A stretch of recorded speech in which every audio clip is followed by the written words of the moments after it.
चाणक्य नीति दर्पण 11वां उदारता, प्रिय बोलना, धीरता और उचित का ज्ञान ये अभ्यास से नहीं मिलते।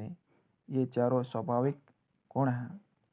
जो अपनी मंडली को छोड़ पर के वर्ग का आश्रय लेता है वह आप ही लय हो जाता है।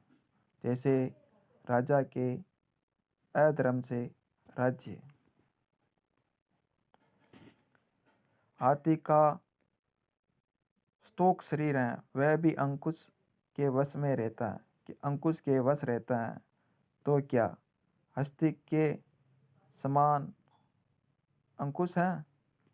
दीप के चलने पर अंधकार आप ही नष्ट हो जाता है। तो क्या दीप के तुल्य तम है? बिजली के मारे पर्वत गिर जाते हैं। तो क्या बिजली पर्वत के समान है? जिसमें तेज विराजमान रहता है वह बलवान गिना जाता है। मोटे का कौन विश्वास है? कलयुग में 10 सहस्त्र वर्ष के बीतने पर विष्णु पृथ्वी को छोड़ देते हैं। उसके आधे पर गंगा जी जल को, 30 के आधे के बीतने पर ग्राम देवता ग्राम को, गृह में आसक्त पुरुष को विद्या, मांस के आहारी को दया, द्रव्य के लोभी को सत्यता और व्यभिचारी को पवित्रता नहीं होती। निश्चय है कि दुर्जन अनेक प्रकार से सिखलाया भी जाए पर उसमें साधुता नहीं आती। दूध और घी से मूल से पालों पर्यंत नींब का वृक्ष सींचा भी जाए पर उसमें मधुरता नहीं आती। जिसके हृदय में पाप है वही दुष्ट है। वह तीर्थ में 100 बार स्नान से भी शुद्ध नहीं होता। जैसे मदिरा का पात्र चलाया भी जाए तो भी शुद्ध नहीं होता। जो जिसके गुण की प्रकर्षता नहीं जानता, जो जिसके गुण की प्रकर्षता, जो जिसके गुण की प्रकर्षता नहीं जानता वह निरंतर उसकी निंदा करता है। जैसे पीलनी हाथी के मस्तक के मोती को छोड़ गुगुची को पहनती है। जो वर्ष भर नित्य चुपचाप भोजन करता है वह सहस्त्र कोटि युगलों स्वर्ग में पूजा जाता है।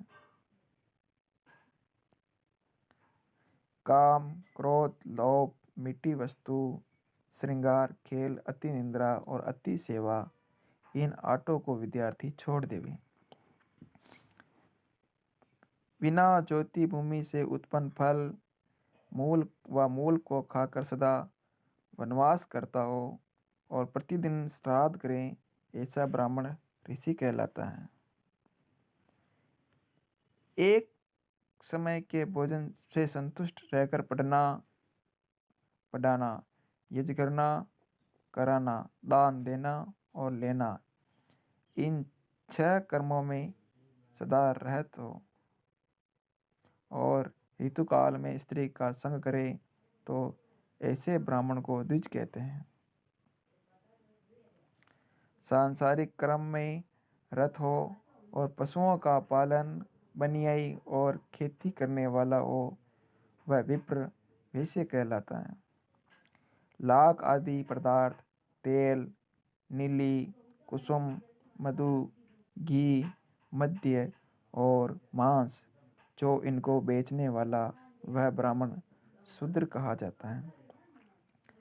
दूसरे के काम का बिगाड़ने वाला दंभी, अपने ही अर्थ का साधने वाला छली, द्वेषी, ऊपर मृदु और अंतःकरण में कड़ा हो तो वह ब्राह्मण बिलार कहा जाता है।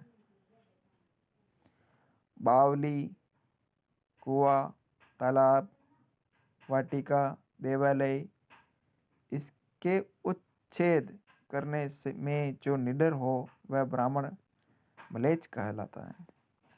देवता का द्रव्य और गुरु का द्रव्य जो हरता है और परस्त्री से संग करता है और सब प्राणियों में निर्वाह कर लेता है, वह विप्र चांडाल कहलाता है। सुकृतियों को चाहिए कि भोग योग्य तन को और द्रव्य को देवे, कभी न संचय।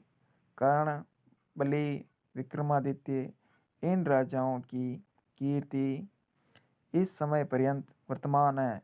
दान भोग से रहित बहुत दिन से संचित हमारे लोगों का मधु नष्ट हो गया। ऐसा देखकर